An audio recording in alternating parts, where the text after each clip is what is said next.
Again, why the tree, some of you might ask? Why not just have a person there standing, growing out of the Bible? Why not have a cross clearly depicted here? Why not something more obvious than a tree? Well, let me explain why a tree, and why specifically not just any tree, why specifically a redwood tree as well. Well, if you've ever seen a redwood tree, and I haven't been there in person, one day I hope to go out and see the redwoods. Maybe after my son gets through all of his cancer treatments, we'll go as a family. But redwood trees, on average, if you're not aware, grow to be about 80 feet tall and about 20 feet wide. Some of the redwood trees actually extend up over 375 feet tall. So to put that into perspective for you all, that's taller than the Statue of Liberty and thicker than a Greyhound bus. And that's a tree, a living tree. Redwood trees are actually the largest living thing, entity, being on all of planet Earth. And they're the most recognizable thing from outer space of any other thing that exists on Earth. Any other thing that has biomass in it is a created being. Just like how we are to be the greatest things on earth for Jesus, that we're to be the most recognizable things on earth for Jesus. See the symbolic meaning.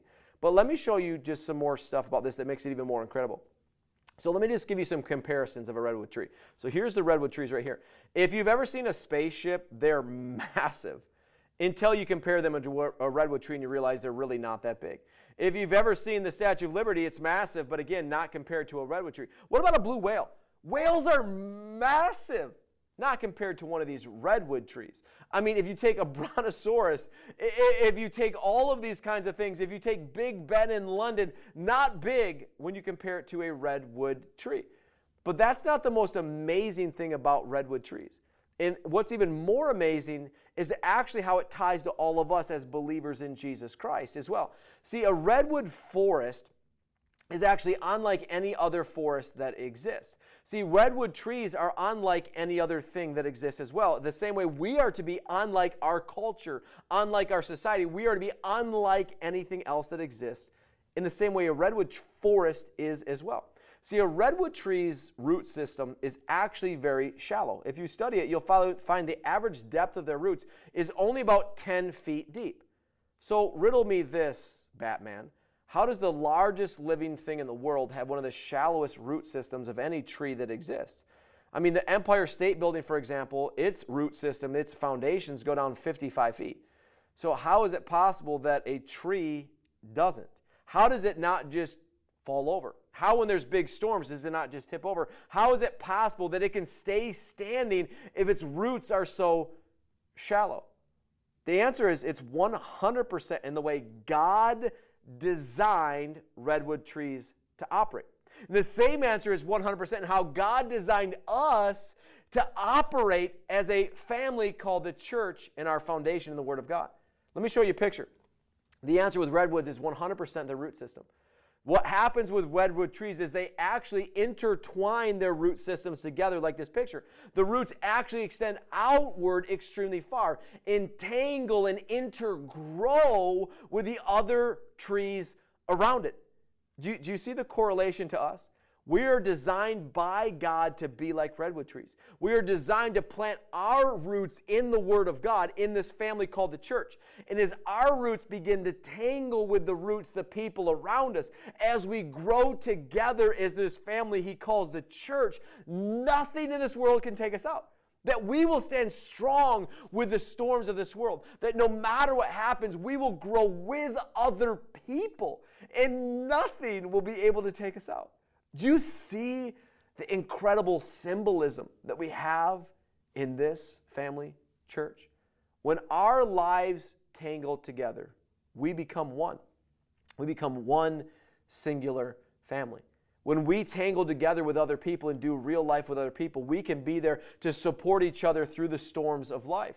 This picture becomes so clear as to what's supposed to happen.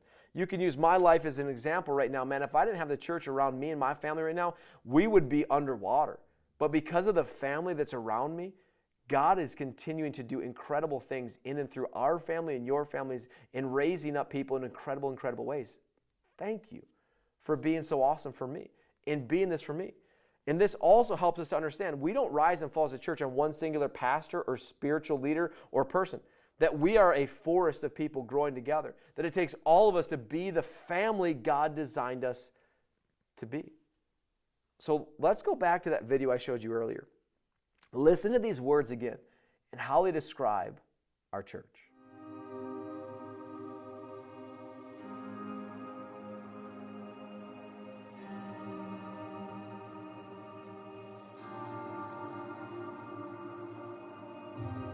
God, may your word be the soil I grow from.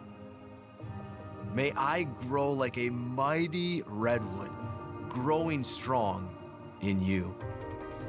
Grow my roots deep and expand them wide. Let them tangle with the roots of others who also remain in you. Let us come together and create a forest, steadfast and strong in your grace. For you said, let your roots grow down into him, and let your lives be built on him. Then your faith will grow strong in the truth you were taught. God, thank you for letting us find salvation through your Son, Jesus. Thank you for this eternal family we call church. A family rooted in the rich soil of your word. A family who loves the broken and embraces the fallen. A family focused on making disciples of Jesus, loving you and each other. God, be the root of our lives, for we can do all things through you.